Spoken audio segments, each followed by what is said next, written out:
اور بخاری کے الفاظ ہیں جب حضرت بکر نے خطبہ دیا حضرت عمر کہتے ہیں میرے پاؤں میرا بوجھ نہیں اٹھا سکے، اور مجھے یقین آ گیا کہ وہ یہاں قرآن و حدیث سن کے کسی کے کان پہ جوں تک نہیں دکھتی، وہاں پہ حضرت بکر کا خطبہ اور آیات سن کے حضرت عمر کہہ رہے ہیں کہ میرے پاؤں میرا بوجھ نہیں اٹھا سکے، کہ یہ تو واقعی تو قرآن کی آیت، اور اس میں بخاری مسلم صحیح بخاری میں الفاظ ہیں کئی دن تک ہم جب بھی صحابہ ایک دوسرے کو ملتے تھے تو یہی آیت سنایا کرتے تھے، وما محمد الا رسول قد خلت من قبلہ الرسل افئن مات او قتل انقلبتم علی اعقابکم، کہ محمد تو نہیں مگر ایک رسول، انہیں بھی تو موت آنی ہے، تاکہ ہمیں یقین آ جائے کہ حضور دنیا سے چلے۔ بڑی مزے کی حدیث ہے جی۔ سیدنا عمر کہتے ہیں کہ نبی صلی اللہ علیہ وآلہ وسلم نے ایک دفعہ اپیل کی اللہ کی راہ میں صدقہ اور خیرات کرنے، مختلف غزوات کے موقع پر آپ صلی اللہ علیہ وآلہ وسلم یوں صدقے کی اپیل کرتے تھے کہ اللہ کی راہ میں خرچ کرو۔ سیدنا عمر کہتے ہیں کہ میری فائنینشیل پوزیشن اس وقت اتنی زبردست تھی کہ اس سے پہلے کبھی نہیں تھی، تو میں دل میں یہ سوچ رہا تھا آج تو میں ابو بکر کو پیچھے چھوڑ دوں۔ ہائے ہائے، آپ دیکھیں کمپٹیشن بھی کس فیلڈ میں، کہ میں آج اتنا مال لے کے جاؤں گا کہ ابو بکر کو پیچھے چھوڑ دوں۔ کہتے ہیں میں نے اپنے گھر کا مال آدھا دیا، آدھا مال گھر والوں کے لیے رکھا اور آدھا میں سمیٹ کے نبی علیہ السلام کے مبارک قدموں میں، اور دل میں سوچ رہا تھا آج تو میں ابو بکر سے آگے نکلوں، لیکن ظاہر ہے کہ ایسا ہونا تو نہیں تھا، ابو بکر تو پھر ابو بکر ہے۔ تو سیدنا ابو بکر صدیق رضی اللہ تعالیٰ عنہ اپنے پورے گھر کا مال اٹھا کے نبی علیہ السلام کی خدمت میں حاضر ہوئے، یا رسول اللہ یہ میری طرف سے۔ اس موقع پر آپ صلی اللہ علیہ وآلہ وسلم نے سیدنا ابو بکر سے پوچھا کہ اپنے پیچھے گھر والوں کے لیے بھی کچھ چھوڑ کے آئے ہو؟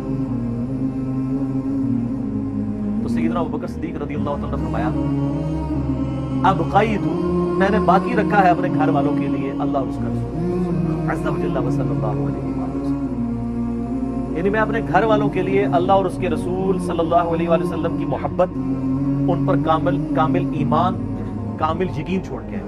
کیوں؟ سورہ توبہ کی آیت ہے کہ اللہ تعالیٰ نے مومنین کی جانیں اور مال جنت کے بدلے میں خرید لی ہے، لہذا اہل ایمان خوشیاں مناؤ اس بیع کے اوپر، اس بیع پہ، بیع کہتے ہیں تجارت، اسی سے لفظ بیعت بھی نکلا ہے۔ قرآن میں تو ہے کہ ہماری بیعت کس کے ساتھ ہے؟ اللہ کے ساتھ، جنت کے بدلے میں جان اور مال، کس کے ذریعے؟ رسول اللہ کے ذریعے صلی اللہ علیہ وسلم۔ اللہ کے سامنے انسان اپنے آپ کو بیچ سکتا ہے، انسان کے سامنے نہیں، اور یہ حقیقت بات ہے میرے بھائیوں، اس امت میں سیدنا ابو بکر صدیق رضی اللہ تعالیٰ عنہ کی مبارک ساتھ نبی صلی اللہ علیہ وآلہ وسلم کے ساتھ اور اللہ کے ساتھ کمٹمنٹ کی ایک اعلیٰ ترین مثال ہے۔ صحیح بخاری میں حدیث ہے، نبی صلی اللہ علیہ وآلہ وسلم نے فرمایا مجھ پہ مال اور وقت کے اعتبار سے تمام مخلوق میں سب سے زیادہ احسان ابو بکر کی۔ دو ہی چیزیں ہو سکتی ہیں نا، یا آپ کسی کو اپنا مال دے سکتے ہیں یا وقت زندگی، آپ بھی وقت دے کے یہاں بیٹھے ہوئے ہیں، یا مال خرچ کریں گے یا وقت، ایون جو مال بھی آپ خرچ کر رہے ہیں وہ بھی وقت ہی ہوتا ہے، کیونکہ وقت لگا کے آپ نے مال کمایا ہوتا ہے۔ نبی علیہ السلام نے فرمایا کہ اپنے وقت اور مال کے اعتبار سے سب لوگوں سے بڑھ کے مجھ پہ احسان ابو بکر کا ہے۔ اور اگر اس کے ساتھ الفاظ ہے بخاری مسلم، یہ حدیث بخاری مسلم دونوں میں، اگر میں دنیا میں اپنا خلیل کسی کو بناتا تو ابو بکر کو بناتا، لیکن میں نے اپنا خلیل اپنے رب کو بنایا ہے۔ سر توحید ہر جگہ اوپر ہے، ان صلاتی و نسکی و محیای و مماتی للہ رب العالمین، بے شک میری نماز، میری قربانی، میرا جینا، میرا مرنا سب اللہ کے لیے۔ البتہ ابو بکر میرے دین کے اعتبار سے اور مودت کے اعتبار سے میرے دوست ہیں، میرے بھائی، لیکن خلیل اللہ ہے۔ تو سیدنا ابو بکر صدیق رضی اللہ تعالیٰ نے کوئی موقع نہیں جانے دیا نبی علیہ السلام کے ساتھ اپنی کمٹمنٹ میں کہیں پہ بھی کمزوری نہیں دکھائی پوری زندگی۔ آپ کو پتہ ہے صحیح بخاری میں موجود ہے، عروہ ابن زبیر حضرت ابو بکر کا نواسہ کہتا ہے کہ میں نے عبداللہ بن عمر بن عاص سے پوچھا کہ نبی علیہ السلام پہ جو کافروں نے مصیبتیں ڈھائی تھی ان میں سے کوئی مشکل وقت ہمیں بتائیں، احد کا وقت تو سب کو پتہ ہے۔ تو انہوں نے کہا مجھے وہ وقت یاد ہے کہ مکے کا دور تھا، تو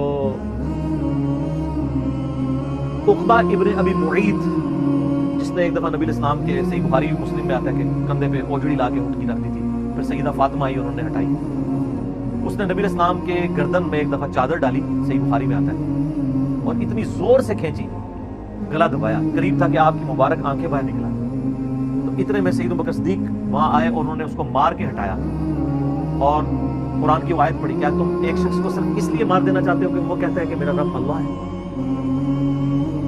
اور پھر اس کے بعد جو ابو بکر کی پٹائی ہوئی وہ الگ چیز ہے، لیکن وہ اس لیول کے اوپر اپنی جان نثار کرنے کے لیے تیار ہو جاتے ہیں۔ ग़ज़वा उहद के मौके पर सही बुखारी में आता है कि 12 बंदे सिर्फ नबी सल्लल्लाहु अलैहि वसल्लम के साथ रह गए थे 700 में से, और उन 12 में हज़रत अबू बकर भी शामिल थे, हज़रत अली भी थे, हज़रत उमर भी थे। उस वक्त भी कमिटमेंट आप देख लें, पीछे नहीं बिल्कुल हटे। हर मौके पे जहां पे कुर्बानी का मौका आया पूरी कमिटमेंट के साथ नबी सल्लल्लाहु अलैहि वसल्लम का साथ। हजरत अमर बिन आस कहते हैं बुखारी और मुस्लिम दोनों में, नबी अलैहिस्सलाम ने मुझे एक लश्कर रवाना किया तो उस लश्कर का अमीर बनाया, तो मुझे ये ज़ौम हुआ कि मैं हुजूर का बड़ा लाडला हूँ। तो मैंने कहा या रसूल अल्लाह सल्लल्लाहु अलैहि वसल्लम आपको लोगों में सबसे बढ़ के महबूब कौन है? तो फरमाया आयशा सलामुल्लाहि अलैहा। तो मैंने कहा या रसूल अल्लाह मैं मर्दों में पूछ रहा हूँ। तो कहा उसका बाप अबू बकर। पूछा उसके बाद, कहा उमर। और फिर कहते हैं मैं हुजूर से पूछता गया, आप नाम लेते कि मेरा नाम पढ़ लिया, फिर मैं खामोश हो गया कहीं मैं उन बंदों में शामिल ही ना हूं। सही बुखारी में आता है अब्दुल्लाह बिन उमर रज़ियल्लाहु ताला अन्हुमा कहते हैं कि हम नबी अलैहिस्सलाम की मौजूदगी में ये कहा करते थे कि रसूलुल्लाह सल्लल्लाहु अलैहि वसल्लम के बाद सबसे अफजल अबू बकर है, और फिर उमर है, और फिर उस्मान है। और इसके बाद हम सहाबा में तफरीक नहीं किया करते थे कि कौन किससे ऊपर है, इन तीनों के।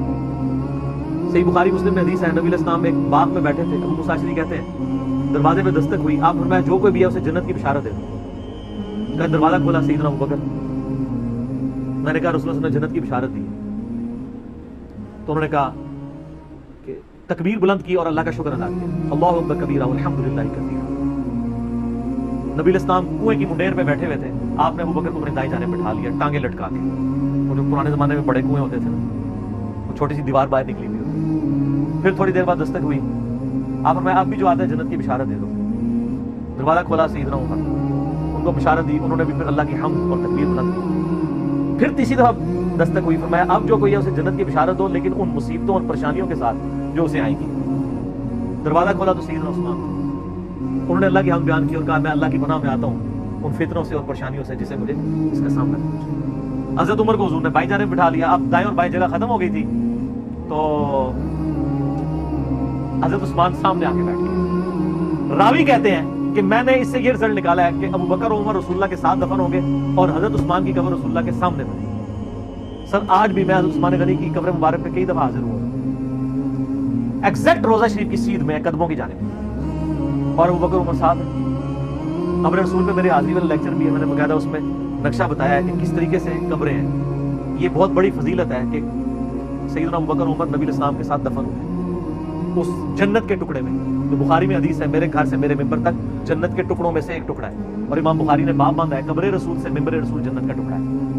उसी जन्नत के टुकड़े में सैयदना अबू बकर उमर की कब्र है नबी अलैहिस्सलाम के साथ, और अल्टीमेटली सैयदना ईसा इब्न मरियम की कब्र भी वहां पे बनी। ये कब्रें इस तरह है कि नबी अलैहिस्सलाम की कब्र मुबारक सबसे आगे है, यानी जब हम हाजिरी देते हैं तो किबले की रुख हमारी पीठ होती है, तो रोजा शरीफ की तरफ हमारा यानी मुबारक जालियों की तरफ हमारा रुख होता है। तो सबसे आगे नबी अलैहिस्सलाम की कब्र है। नबी अलैहिस्सलाम का जहां पे आप समझ लें सीने का निचला नाफ वाला हिस्सा बनता है ना, वहां हजरत अबू बकर का सर है और उनकी टांगे और आगे, यानी अदबन उनको थोड़ा पीछे करके दफनाया गया, यहां से भी पीछे और उधर से भी सीध में नहीं। और जहां हजरत अबू बकर की नाफ आती है वहां हजरत उमर का सर है, और वो उसकी ऐसे यहाँ एक जगह खाली है, वो हजरत ईसा इब्न मरियम की कब्र पर नहीं है। अल मुस्तल इलाके में भी है, जामिया तिर्मिज़ी में भी इशारतन मौजूद है। तो ये कब्रें हैं, 7 दफन है। और जामिया तिर्मिज़ी में हदीस है, नबी अलैहिस्सलाम ने फरमाया अबू बकर तुम मेरे यार गार भी हो और हौज़े कौसर पे भी मेरे यार हो, सही सनद के साथ। यार गार का जिक्र तो सूरह तौबा में मौजूद है, सानियत नहीं, जब वो दोनों गार में थे। और जब नबी अलैहिस्सलाम कुरान के अल्फाज में बकर कहते थे कि मत खौफ खाओ, हमारा रब हमारे साथ है। सही बुखारी में आता है कि हज़रत बकर ने कहा या रसूल अल्लाह अगर कुफार ने अपने पाँव की जानिब से यूं देख लिया तो अब दोनों नजर आ जाएंगे। उनका अबू बकर तुम्हें गम खाने की जरूरत नहीं, तुम्हारा उनके बारे में क्या ख्याल है, उन दोनों के बारे में जिनके साथ तीसरा अल्लाह हो। तो वहीं से आप देख लें, अबू बकर का मतलब ही हर काम में पहल करने वाला। और जामिया तिर्मिज़ी में हदीस है, नबी अलैहिस्सलाम ने फरमाया अबू बकर अतीक है, आग से आजाद किया गया। फिर जो अशरम वशरम वाली 10 सहाबा को एक मजलिस में जन्नत की बिशारत है, उसमें पहले नंबर पे अबू बकर फिल जन्ना, उमर फिल जन्ना, उस्मान फिल जन्ना, अली फिल जन्ना, तलहा फिल जन्ना, जुबैर फिल जन्ना, अब्दुर्रहमान बिन औफ फिल जन्ना, अबू उबैदा इब्न जर्राह फिल जन्ना, सईद इब्न ज़ैद फिल जन्ना, साद इब्न अबी वक़ास फिल जन्ना। ये 10 के 10 सहाबा को एक मजलिस में जन्नत की बिशारत मिली। सैयदना अबू बकर की नबी अलैहिस्सलाम के साथ कमिटमेंट का आप लेवल देखें कि मिजाज आपको पता बड़ा नरम था, लेकिन जहां नबी अलैहिस्सलाम का मामला आता था तो आपसे ज्यादा मजबूत शख्स कोई नहीं। मजबूती का ताल्लुक जिस्म के मजबूत होने से नहीं होता, ईमान के मजबूत होने से। मुनकरीन ज़कात के खिलाफ, मुसलमान कज़ाब के खिलाफ बड़े बड़े लोगों के उस वक्त पांव जब लड़खड़ाने लगे हैं तो सैयदना अबू बकर ने फ्रंट से ली। अरब कबाइल जो मुर्तद हुए थे, अरब की सरजमीन में जितने फितने 2 साल में हजरत अबू बकर ने दबा दिए। हजरत उमर उस वक्त खलीफा बने जब अरब के फितने खत्म हो चुके थे, बल्कि अपने दौर में ही सैयदना अबू बकर ने रोमन और पर्शियन एम्पायर की तरफ भी, सर उमर सीरीज देख लो ना, फिर सब कुछ पता चल जाएगा, भेज दिए थे काफिर, स्टेबल किया अरब की सरजमीन में। जंगे यमामा हुई मुसलमान कज़ाब के खिलाफ सैयदना अबू बकर के दौर में, तो उनके पांव कहीं लड़खड़ाए नहीं। हत्ता कि आप देखें सही बुखारी में आता है सुलह हुदैबिया के मौका पर जब वो आया हुआ था ना, सुहेल इब्ने अम्र और वो दूसरा जो उरवा इब्ने मसूद, अब्दुल्ला इब्ने मसूद का भाई जो बाद मुसलमान हो गया था, उस वक्त तो काफिर था। नबी इस्लाम के साथ गुफ्तगू करते हुए ना उसने ना ये अल्फाज इस्तेमाल किए कि ये तेरे साथी जो तेरे साथ खड़े हैं ना, जब तेरे में मुश्किल वक्त है तो छोड़ देंगे। अब उनको क्या पता था कि ये उसरा का बंदा है, ये इसके साथी उसरा के साथी। उस पर हज़रत अबू बकर को बड़ा सख्त गुस्सा आया। उन्होंने कहा कि जाओ लात और मनात की शर्मगाहें चाटो तुम लोग। इतने सख्त अल्फाज एक ऐसे शख्स की जुबान पे जो सरापा अखलाक हो, जिसे गुस्सा ना आता हो, सिर्फ इसलिए कि नबी इस्लाम के साथ उसने मिसबिहेव। लेकिन सैयदना अबू बकर सिद्दीक़ की आप कमिटमेंट देखें कि उन्होंने बिल्कुल लिहाज नहीं किया। उन्होंने कहा तुम जाके ये काम करो, हम नबी इस्लाम अपनी जान का आखिरी सांस और खून का आखिरी कतरा भी अपने नबी के लिए निछावर करेंगे। फिर इस मौके पे ये हुआ था, बुखारी में अल्फाज है कि हुज़ूर इस्लाम वुज़ू के लिए जब आए तो सहाबा किराम ने आपके वुज़ू का पानी नीचे गिरने दिया, और उरवा इब्ने मसूद के नखियों से यूं यूं करके देख रहा था। उसने कहा मारो, ये तो इसका वुज़ू का पानी नहीं गिरने देते, इतना एहतराम करते हैं। हत्ता कि बुखारी के अल्फाज है नबी इस्लाम का बलगम भी सहाबा के हाथों पे आता था, अगर किसी को नहीं मिलता था दूसरे के हाथ को मल के अपने जिस्म में मलता था। बेसिकली वो काफिरों को ये मैसेज दे रहे थे कि इसके बारे में तुम कह रहे हो जिसका वुज़ू का पानी नीचे गिरने देते, इसके खून का कतरा गिरने देंगे। और यही हुआ, बुखारी के अल्फाज है। उरवा इब्ने मसूद जब कुफारे मक्का के पास गया, उसने कहा जी भाई जी इनके साथ मुआहिदा ही करो, मैं बड़े बड़े दरबारों में गया हूं, मैं कैसरे रोम के दरबार में गया हूं, मैं किसरा के दरबार में गया हूं, मैं नजाशी के, मैंने किसी के फॉलोअर्स को अपने सरदार की वो इज्जत करते हुए नहीं देखा जो मोहम्मद सल्लल्लाहु अलैहि वसल्लम के फॉलोअर्स उनकी इज्जत करते हैं। अल्लाह की कसम जब वो बात करते हैं तो लगता है गोया कि उनके सरों पर परिंदे बैठे हुए हैं, और जब वो कोई हुक्म देते हैं तो वो झपटते हैं उस हुक्म को पूरा करने के लिए, और जब वो वुज़ू करते हैं उनके वुज़ू का पानी नीचे नहीं करने देते, और इस तरह उसके लिए झपटते हैं गोया आपस में लड़ पड़ेंगे उस तबर्रुक को हासिल करने के लिए। तुम भूल जाओ कि इन जानसार सहाबा के होते हुए तुम इस शख्स के साथ कोई नुकसान वाला मामला कर सकते हो, आप ये इसी में के सुलह करो। और ये पहला मौका था कि मुशरिकीन अरब ने नबी इस्लाम को एज़ ए पावर तस्लीम कर लिया। इससे पहले तो किसी खाते में नहीं मानते थे ना, इसलिए तो बदर में आ गए, ओहद में आ गए, खंदक में तो आखिरी कोशिश कर ली गई इनको खत्म करें। सुलह हुदैबिया पे पीस ट्रीटी का मतलब यह था कि मुशरिकीन अरब ने पैरेलल में एक पावर हुजूर को तस्लीम कर लिया, और वो आप देख लें वो पावर ऐसी तस्लीम हुई है कि फिर मुसलमानों का ग्राफ ऊपर से ऊपर ही गया। तो सैयदना अबू बकर सिद्दीक़ रज़ियल्लाहु तआला अन्हु की कमिटमेंट नबी इस्लाम के साथ, और फिर आप देखें कि सहाबा में सबसे ज्यादा मजबूत आसाब का मालिक हज़रत अबू बकर थे। सही बुखारी में आता है जब नबी इस्लाम की वफात हुई तो हजरत उमर ने तलवार निकाल दी कि मैं उसकी गर्दन काट दूंगा, जो कहेगा कि नबी इस्लाम फौत हो गए। उनका ये अकीदा था कि जिस तरह मूसा अलैहिस्सलाम 40 दिन के लिए कोई दूर पे गए, नबी इस्लाम भी गवर्नमेंट पोजीशन में चले गए, वापस आ जाएंगे, क्योंकि उन्होंने नबी इस्लाम से सुना था कि रोमन और पर्शियन एम्पायर गिरेगी, तो वो ये फोर्स ही करते थे अभी तो किसरा की जंगें हमने लड़ी नहीं है, तो हुजूर इससे पहले कैसे दुनिया से जा सकते हैं। लेकिन अल्लाह ने तो आपको प्रॉफिट बनवाना था ना, कि आपके जाने के बाद फतवात करवानी थी, ताकि पता चले कि पीछे अल्लाह खड़ा है। अपनी जिंदगी में तो बड़े बड़े बादशाहों ने फतवात की हैं, नबी इस्लाम की तो दावत का क्लाइमेक्स हज़रत अबू बकर फिर हज़रत उमर उस्मान अली के दौर में जाके हुआ, जबकि अरब कबाइल भी मुर्तद हो गए, तब भी अल्लाह के पीछे सपोर्ट थी। वल्लज़ी अरसला रसूलहु बिल हुदा व दीनिल हक़ लियुज़हिरहु अला दीनि कुल्लिहि वलौ करिहल मुशरिकून। अल्लाह ने इसको दीन को गालिब करना था। तो बुखारी के अल्फाज हैं, हज़रत उमर ने कहा मैं उसकी गर्दन उतार दूं। हज़रत अबू बकर आए, उन्होंने हज़रत उमर को देखा, इग्नोर करके सीधा हुजरा आयशा में गए, नबी इस्लाम के मुबारक कफन को हटा के आपके माथे पे बोसा दिया, कहा या रसूल अल्लाह, अल्लाह आप पे 2 मौतें जमा नहीं करेगा, एक मौत तो सबके नसीब है, अब तो हमेशा की जिंदगी आपको अल्लाह ने आखिरत की दे दी है। और फिर बाहर निकले, हजरत उमर को कहा कि उमर बैठ जाओ। हजरत उमर ने बात नहीं सुनी, तो हजरत बकर मिंबर की तरफ चढ़े, मिंबर पे चढ़े और लोगों से कहा कि उमर को उसके हाल पे छोड़ो। हदीस के अल्फाज हैं कि लोग हजरत बकर का रिगार्ड बाकी असहाब से ज्यादा करते थे। हजरत उमर को तनहा छोड़ के लोग हजरत अबू बकर की तरफ मुतवज्जे हो गए। पहले वो जो सारा मेला उनके गिर्द लगा था शिफ्ट हो, तो उन्होंने हम्दो सलात के बाद उनका अम्मा बाद फमन काना यअबुदु मुहम्मदन फइन्न मुहम्मद क़द मात, الحمد لله القاهر فوق عباده، أما بعد، فإنه من كان يعبد محمدا فإن محمدا قد مات، ومن كان يعبد الله فإن الله حي لا يموت. سر کلیجے پہ کتنا بڑا پتھر رکھا ہوگا بھائی جملہ بولتے ہیں کہ جو محمد کی عبادت کرتا تھا وہ جان لے کے محمد کو موت. ومن کان یعبد اللہ، اور جو اللہ کی عبادت کرتا ہے وہ جان لے ان اللہ حی لا یموت، اللہ زندہ ہے، اللہ کو کبھی موت. کیا توحید کی تعلیمات ہیں. حضور کی میت کے اوپر حضور کے فضائل نہیں بیان ہو رہے، توحید بیان ہو رہی ہے. Point to be noted. کیوں؟ سر پہلے نہیں انسانیت نے رسک لیا. دنیا کا سب سے بڑا شرک ایک پیغمبر کے نام پہ تو کھڑا ہوا ہے، عیسیٰ ابن مریم کے نام پہ. نبی علیہ السلام کو عیسیٰ ابن مریم نہیں اللہ نے بننے دیا. ایسے تربیت یافتہ وہ صحابہ جو کل تک آپ کے وضو کا پانی نیچے نہیں گرنے دے رہے تھے، آج وفات پہ کھڑے ہو کے فرضی خطبہ دے رہے ہیں. جو محمد کی عبادت کرتا تھا جان لو محمد کو موت آئی، جو اللہ کی بات کرتا تھا جان لو اللہ زندہ ہے. پھر آیت بھی پڑھی، صرف فرضی جملہ نہیں بولا. آپ تو کہہ رہے ہیں شرک ختم ہو گیا. حضرت بکر جب شروع نہیں ہوا تھا اس وقت بھی کہہ رہے تھے کہ نبی علیہ السلام کو کسی نے خدا نہیں بنانا.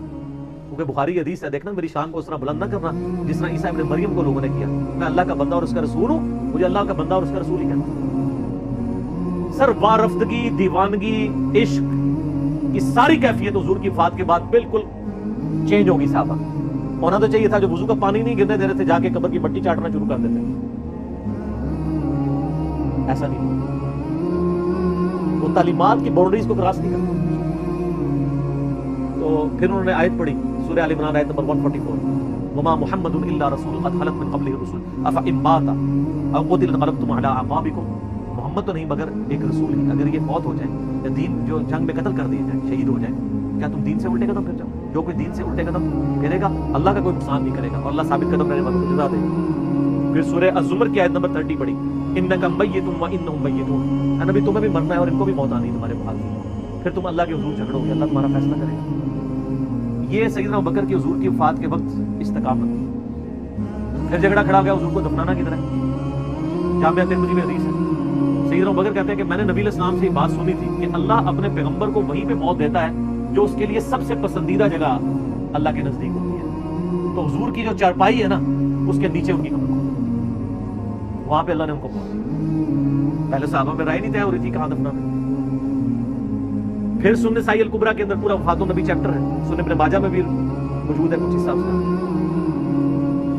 پھر لوگوں نے پوچھا کہ نبی علیہ السلام کا جنازہ ہوگا، انہوں نے کہا ہاں ہوگا. اسی طریقے سے تکبیر کہو اور سورہ فاتحہ اور اس کے بعد درود شریف اور اس طریقے سے 4 تکبیرات پڑھو. لیکن ایک فرق تھا کہ نبی علیہ السلام کو پروٹوکول صحابہ نے دیا ہے کہ آپ کی جو جنازے کی نماز ہے نا وہ جماعت کے ساتھ نہیں. صحابہ نے یہ پروٹوکول دیا کہ حضور کی میت کی موجودگی میں بھی کوئی شخص امامت نہ کر پائے. حجرے میں ایک طرف سے لوگ داخل ہوتے تھے، اکیلے اکیلے جنازہ ادا کرتے تھے. وہ ڈیٹیل میں آتا ہے، 2-3 دن تک جنازہ ہوتا ہے. پہلے یعنی مرد داخل ہوئے، اس کے بعد بچے، غلام، پھر عورتیں، اس طریقے سے سب نے جنازہ پڑھا. ظاہر ہے 1 لاکھ سے زیادہ لوگ تھے جنازہ پڑھا. اس موقع پہ بھی سیدنا ابوبکر کی آپ استقامت. ورنہ حضرت عمر کتنے اسٹرانگ اصحاب کے مالک تھے، ان کی حالت آپ دیکھ لیں. جب ضرورت پڑی ان کے مضبوط اصحاب کی تو کلیپس کر گئے.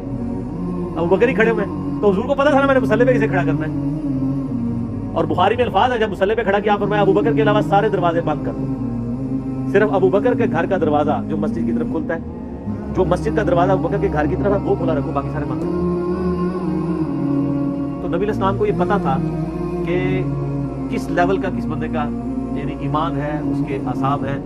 اور بخاری کے الفاظ ہیں جب حضرت بکر نے خطبہ دیا، حضرت عمر کہتے ہیں میرے پاؤں میرا بوجھ نہیں اٹھا سکے اور مجھے یقین آ گیا کہ فوت ہو چکے. یہاں قرآن و حدیث سن کے کسی کے کان پہ جوں تک نہیں رنگتی، وہاں پہ حضرت بکر کا خطبہ اور آیات سن کے حضرت عمر کہہ رہے ہیں کہ میرے پاؤں میرا بوجھ نہیں اٹھا سکے کہ یہ تو واقعی تو قرآن کی آیت. اور اس میں بخاری مسلم صحیح بخاری میں الفاظ ہیں کئی دن تک ہم جب بھی صحابہ ایک دوسرے کو ملتے تھے تو یہی آیت سنایا کرتے تھے، وما محمد الا رسول قد خلت من قبلہ الرسل افئن مات او قتل انقلبتم علی اعقابکم. کہ محمد تو نہیں مگر ایک رسول، انہیں بھی تو موت آنی ہے، تاکہ ہمیں یقین آ جائے کہ حضور دنیا سے چلے.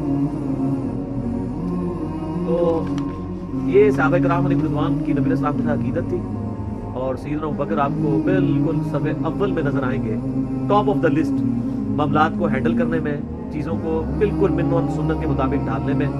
اور ہر معاملے میں رجوع لانے کے اوپر اور اہل بیت کے ساتھ کمٹمنٹ کے اوپر ہر مسئلے میں آپ کو حضرت ابو بکر صدیق کی قربانیاں ٹاپ آف دا لسٹ نظر آئیں.